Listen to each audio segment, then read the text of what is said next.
Thanks. What I took out of the last presentation was we need to develop AI that goes on a robot with a laser that can zap these mites. So we'll start on that tomorrow. So thank you for having me, and it's been a really great couple of days. So we've been really excited about being here amongst all you berry producers and providers of the industry. It's been awesome. So a little bit about Bitwise Agronomy. So we are all about helping people know what they're going to grow or what they are growing. And basically our journey started because I'm a vineyard owner, and I have a background in deep tech, so robotics and AI and drones and things like that. And my vineyard was just getting out of control while I was traveling for work and implementing technology into smart factories and smart cities and things like that. And I was like, oh, I've got this vineyard and it's growing so fast and I'm never home and I don't know what to do and I can't talk to my consultants because I have no data and I'm never home. And I was like, surely there's, this technology that I'm using elsewhere can be used, before the farm gate to solve some of my own problems. And as we got deeper and deeper into working out what the problems were, we realised that really what we need to solve for is variability and understanding variability within crops.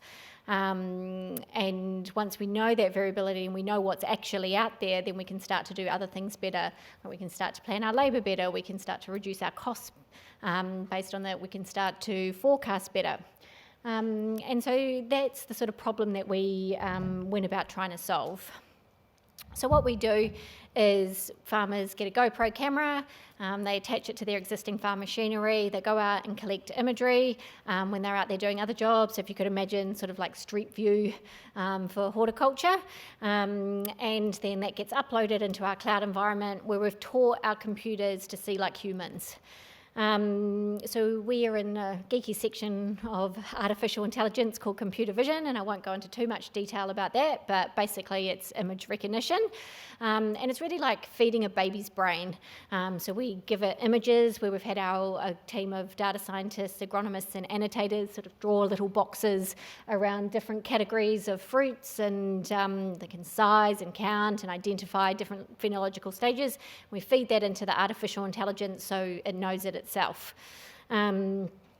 So once that's done, we then run all the videos through the artificial intelligence, and then it gives us information back.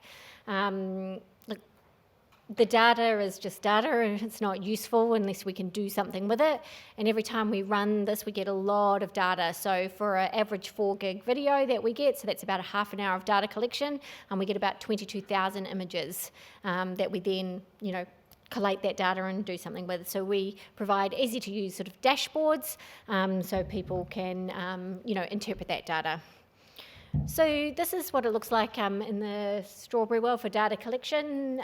So this is at Buried in Tas, and you can see the GoPro is just connected to the quad bike there, and they drive along and collect the imagery. And this is what pops out the other end. And you can see the different classifications there that we've got around the fruit. So to give a bit of an example of what goes into the process to create this, and here's an example of blueberries, we generally annotate tens of thousands of images to feed the baby's brain. And so how we've done that is we have sourced data from all around the world to be able to do this. So we picked the GoPros. There's I suppose AI technology out there where you can build custom hardware and custom cameras that make sure there's the right amount of light that's being shone and the right environment for your sort of computer programming and things like that. We've gone with the GoPro so we can get lots of data from lots of different places in the world, so therefore our AI can be better. Is it going to be 100% accurate? No, but it's going to be a lot better than the way that people are counting in the field at the moment. And there's other things and other levers that we can put into the software to improve that accuracy. So, I'm missing, hold on. Nope, go back. There is actually a map of the world behind that that you can't see. It's not just dots. So we've got data coming across all across the world, and in the off-season here in Australia, we've got data coming in from other places, so we can continuously build out the product. We get about 2 terabytes of data in a month at the moment that we process, and what we've done is we've built the system in a way that you now get your reports back within 24 hours of uploading into our system.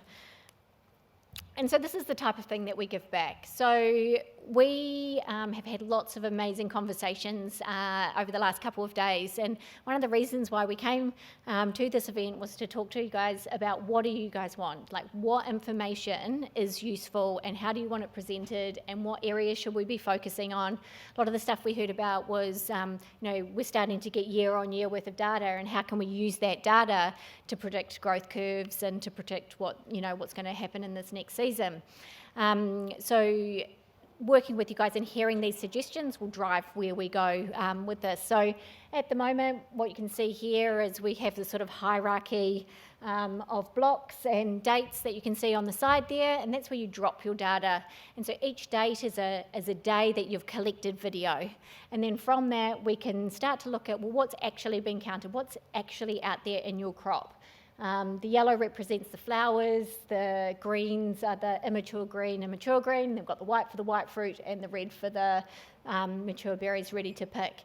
And we can start to see what that looks like across the season and also start to compare different blocks. So if you had genetics planted in two different blocks that are the same genetics but they are doing something different, or you're not getting the same yield from both, we can start to show that with the data here, and you can work out, why that may be. That's the wrong button. And we also map it out as well. So because we're looking at the artificial intelligence looks at the total yield that's there on a plant at the moment, we can start to see where there's areas within, even a row that might not be producing same as other areas within a row. So we can really get that granularity in the data. And you can look at it at the row level. We generally say if you took 10% of your crop, you would really capture a good amount of variability that would give you some really good results without, taking up too much time. It's that, that beautiful balance. So here's an example here. This is the 10%. And you can see the grey dots is where there's sort of high yield, where you start to get the reds, the blues, the yield is dropping there. So you can really start to pinpoint those areas within a certain block where you've got lower yield there. And that might be because your drip and drain system might not be draining properly, or your pickers have pulled out your drippers, or, you might have pockets of disease. Whatever it may be, you can start to target those areas. So when we talk about our calculator, so we have a calculator that helps with forecasting. Now, we are not a silver bullet for forecasting. We don't claim to be that. What we're trying to do is bring the actual data of what's actually out there, because we know that humans are really bad at counting. It's just, we're just not good at it. Anything over 100, we're not very good at. And we know this because we ground truth 3,000 plots. Points this summer all over the world. We had researchers from universities counting, we had people at Bitwise counting, we had the top ground truthers within corporate growers counting, and we could only use 30% of the data on average because the counting was so bad. And we know this because we needed photos. So the AI is all about photo recognition, so we had to have photos that were taken to run it through the AI to compare it against the counting. And what we found was when people were scouting and ground truthing, they weren't taking those photos. So when you look at the Excel data that comes back in and you're doing your forecasting of it, you don't know that the data's not that good. But because we had the image, we knew that it wasn't that good. We used 30% of the data. And how long does it take to count 3,000 points in the field? Like, that's a lot of ground truthing. That's many, many hours out there. So we're not a silver bullet, but we can do counting really well. And using the artificial intelligence is like having the best counter out there. It's actually better than the best counter out there, who doesn't get tired, who's not excited that it's Friday afternoon and it's beer o'clock, who's, working at their top performance all the time, but at superhuman speed as well. So some of our blueberry growers in South America were saying that they could count 8 plants in a day. And we were like, oh, okay, that's great. Well, in half an hour, you can jump on a bike and we can count 2,000 plants in half an hour. So the return on investment just for changing your scouting process is there just for that one particular activity, let alone using the data to know where your yield is, so you can put your pickers in a certain area, or using the data to work out, how much wastage you're going to have, or reduce your wastage because you're picking at the right times, things like that. So yeah, we're not a silver bullet to forecasting, but at the moment what we do is, we count so we can give you trends on your data. We have a thing called a drive factor and a visibility factor, which is basically a number that we help you guys generate to put into the software to extrapolate the data out. So if you've collected 10% of your crop, you've driven, 1 out of 10 rows, you use that factor to extrapolate that number out so you can start to do your forecasting. So that's where we get into this estimation. And then we're working on size of fruit at the moment. One thing we do need to do some investigation in is there a correlation between the size of a strawberry and a weight of a strawberry, or does, if they've just been watered or whatever it may be, have a impact on that. And then bringing in weather data really helps you to get to that yield forecasting as well. So that's something that's on our radar. We're really in the R&D stage of that as well, but we're getting there. So this is our calculator. And this is where we take our information of the actuals and the superhuman, really fast counting, and we put it together with your knowledge and the farmer's knowledge of things like, the weight of the fruit. We see this as really interactive. Every different variety takes a different amount of growing degree days in a different region. You've got different weather events and things like that. So there's so many environmental factors to this. And AI is not there yet to be able to understand all of that. There's not the historical data in a uniformed way, which artificial intelligence needs to grow its brain. That data's just not available. It will get there in 5 to 10 years, and the great thing about this is that now we are collecting the data in a uniform way through our system that, as the product grows and develops, we will be able to do those things in years to come. So this calculator, we've got a number of weeks across the top there. You can pick, how many weeks you want to forecast out. You put your visibility factor and your growing factor in there. You put your weights that your fruit are likely to be. And then you also put a percentage in of my flowers are going to be, 75%, pickable fruit in week 6 and 25 in week 7, or whatever it may be. And put that in to get to your total yield for those weeks. So what's next for us? We've got a number of different streams that we're working on, and we see the future as a pretty exciting space. So the first stream that we're working on is the data. So there's so many different ways that we can cut and use this data. We can use it with historical data. We can use it with weather data to solve many different problems. So this here is a proof of concept that we did around growing degree days. We're building this out with our Northern Hemisphere customers at the moment, and we'll continue to work on this over this coming summer as well. We took trends, historical trends of weather data inside tunnels, and then we mapped what was happening in a particular season with the real-time data from in-tunnel sensors to work out what year that a particular year is trending. So you can see here, this year was trending like 2019. So then we took that data and we added it to our calculator. And by adding it to our calculator, what we were able to do is say, well, we know that there's this amount of growing degree days in this many weeks if we follow the trend. But then we started to take what was happening in the tunnels at that particular time to go, well, over this 3 weeks, we've had 100 growing degree days. We know that this variety needs 200. So we've got, 50 or 100 left. How many weeks is that going to be based on the 2019 trend? So this is one place where the technology is going, and that's, that bringing in that historical data and continuing on, we're continuing this on and bringing in that weather data. Some other streams that we're working on that are pretty exciting is our robotics stream. So this, I don't know if you've heard of a concept called general AI. That's kind of like, if you think of the Terminator, that's general AI. It's like AI that can do multiple things at once, but for good. We don't want to be the Terminator.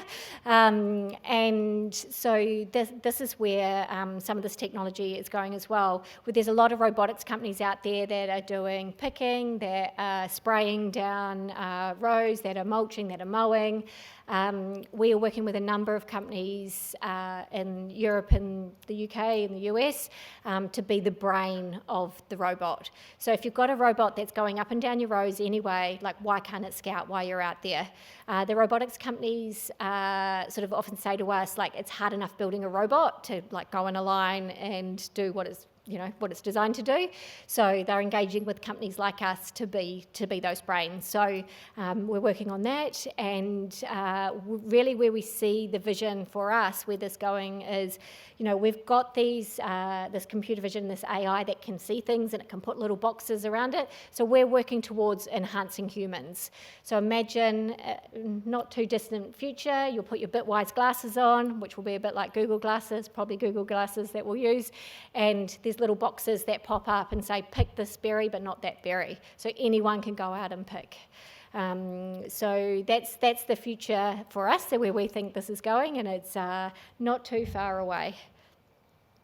So the ask from us, while we've got you all in the room, is industry support. So we're not spun out of university, we're not funded by RDCs, we are built from the problems that I had in my vineyard, and we've sort of love working in ag, we love eating berries, we love to be able to afford to eat berries.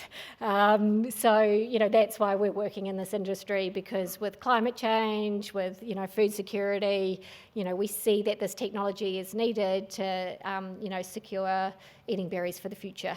So any industry support that we can get, which means customers jumping on board with giving us your feedback, with working with us, is very muchly appreciated. Please give us your feedback, your likes and dislikes, especially your dislikes, because we really want this to be an industry-led product, and we want to get it right the first time round, because we can't afford to get it wrong and then have to do it again.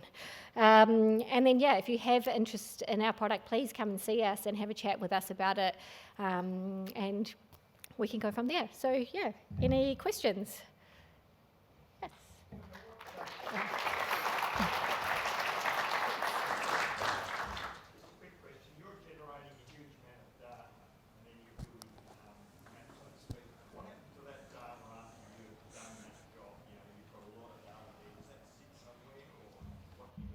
Yeah, so we have hundreds of terabytes of images, hundreds and hundreds of terabytes. At the moment, it's just all sitting in our cloud servers. We archive it off so it doesn't cost us too much money, and we're not doing much with that. The way that we see it is the images that are taken off the GoPro, that's the grower's data. The tabular information and textual information that we produce out of it, that's the grower's data. We don't, we share that with you guys. We don't, we're not precious about that. The only thing that we don't give out is the little boxes around all the fruit, because that's our IP. Someone could take that, copy it, and especially hundreds of thousands of images, and replicate what we're doing. We don't share anything like that without permission. We do quite often get asked, can industry bodies access that to look at trends and things like that? If the growers said yes, then we would be okay. The other thing that this data could be used for is insurance and banks and things like that. But again, we'd want that to come from the growers. So if the growers have to prove that they're doing an insurance claim, there was a flood event, that they had this many fruit, or that there was a certain amount of impact, well, they could take our data and that could be the proof for that. We had that in the Barossa Valley with our wine product, with the hail event, so we can count all the shoots that come off the canes, and we had customers who thought that they'd had only 25% of those shoots knocked off, and our software could say, well, actually you had 50% knocked off, so you can go in and go to your insurance company and say, well, this is going to hit our business we've lost this many tonnes or whatever it may be. So yeah, there's definitely options for that as well. Yep. Any other questions?